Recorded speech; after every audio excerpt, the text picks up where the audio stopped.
সুদ শিক্ষা দেয় নাই, ইসলাম আপনাদের আমাকে বেনামাজি শিক্ষা দেয় নাই। ইসলাম আপনাদের আমাকে কি শিক্ষা দিয়েছে? কোরআন কি শিক্ষা দিল, হাদিস কি শিক্ষা দিয়েছে? এগুলো ফলো করা লাগবে। এগুলো আমাদের মেইন টার্গেট, মেইন মাকসাদ। যখন আপনি আমি এগুলো ফলো করবো, অ্যাডজাস্ট করবো যে হাদিস এটা, কোরআন এটা, তাহলে আপনি আমি চলার পথে সামনে আপনাদের আমার জীবনটা আলোকিত হবে। আলোকিত হয়ে লাভ কি?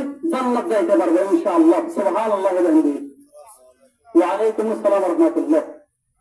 কিছু কিছু সময় আমাদের সুন্নতের খেলাফ কাজে মাশাআল্লাহ যারা আসতেছে সালাম দিচ্ছে কত সুন্দর, এটাই কিন্তু আদব।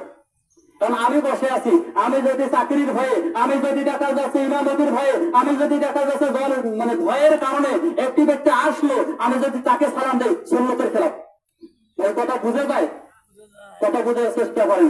আমি যদি একটা সুন্নতের খেলাফ কাজ করি, আমি বলছি কি জানেন, আমি জুমার নামাজ যেখানে পড়াই, বামন সর্দার গাজীর দরকার মসজিদের মধ্যে, আমাকে যখন দাওয়াত দিবেন, আপনি চেয়ার টেবিলে দেওয়ার দরকার নেই, আমাকে মাটির মধ্যে একটা পাটি দিবেন, বিছানা পাটি দিবেন, একটা দস্তরখানা দিবেন, আমি তাতে রাজি খুশি।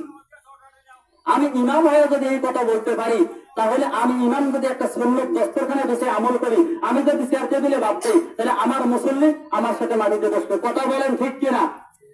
মেরে ভাই ও দোস্ত বুজুর্গ, এখন আপনারা আমি এখন ইমাম মহোদয় আছে, এনারা যদি চেয়ার টেবিলে বসে, মুসল্লি টেবিলের উপর ফোটা পাই দিয়ে খাবে। কথা বলেন ঠিক কিনা?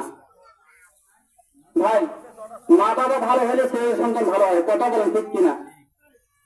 बाप का बेटा सिपाही का घोड़ा कृष्ण হতো थोड़ा थोड़ा मेरे मोहतरम भाई दोस्त बुजुर्ग কেন ছোট্ট একটা ঘটনা মনে পড়লো। তার বাবা ছিল মুসি। বাবা কি মুসি ছিল? মুসি থাকা অবস্থায় মুসিগিরি করতে করতে করতে করতে এমন হয়ে গেছে, আর্থিক অ্যামাউন্ট টাকা পয়সা তার বেশি হয়ে গেছে। বেশি হওয়ার কারণে এই মুসি কি কাজ করেছে, পরে ইসলাম ধর্ম গ্রহণ করছে। করার পরে দেখা যাচ্ছে অন্য পন্থা চলে গেছে, বিবাহ হয়েছে এক প্রভাবশালী মেয়ের কাছে। এই মুসিদ কয়েক বছর পরে একটা বাচ্চা, ফুটফুটে বাচ্চা হয়েছে, নবজাতক শিশু। ইনশাআল্লাহ মাশাআল্লাহ, খুব ভালো কথা বলছেন। কোরবানির সম্পর্কে আলোচনা, এটা বলে কোরবানির যাই, খুব সুন্দর কথা বলছে। আজকের আলোচনা হবে রানিং। আমি যে আলোচনা করেছি ওনার থেকে এটা ইম্পর্টেন্ট বেশি।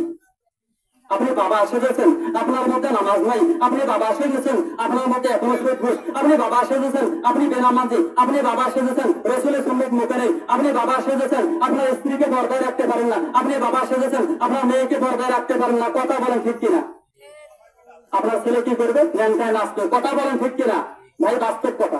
আপনার ছেলে কেন কথা শোনে না? আপনার ছেলে কেন অবাধ্য? কারণ আজকে আপনারা আমি কিছু অবাধ্য কাজ করি, আল্লাহর হুকুম নাই, রসুলের তরিকা নাই। কথা বলেন ঠিক কিনা ভাই? একটু আওয়াজ দেবেন খালি আপনারা। কথা কি বলি, কি বুঝাইতে চাচ্ছি বলে বোঝেন। মেন কয়েকটা থিওরি আমি আলোচনা করবো। বাপ কা বেটা সিপাही का घोड़ा कुछ ना हो तो थोड़ा थोड़ा। বাপ যেরকম বেটা অবশ্যই হবে, না হলে থোড়া থোড়া অল্প গুণ মিলে। যেটা বললাম বসে কোরবানির আলোচনায় আমরা চলে আসবো, ঢুকে যাবো ইনশাআল্লাহ। আজকের ভিডিওটি ভালো লাগলে আমাদের চ্যানেলটিকে সাবস্ক্রাইব করে পাশে থাকবেন ইনশাআল্লাহ।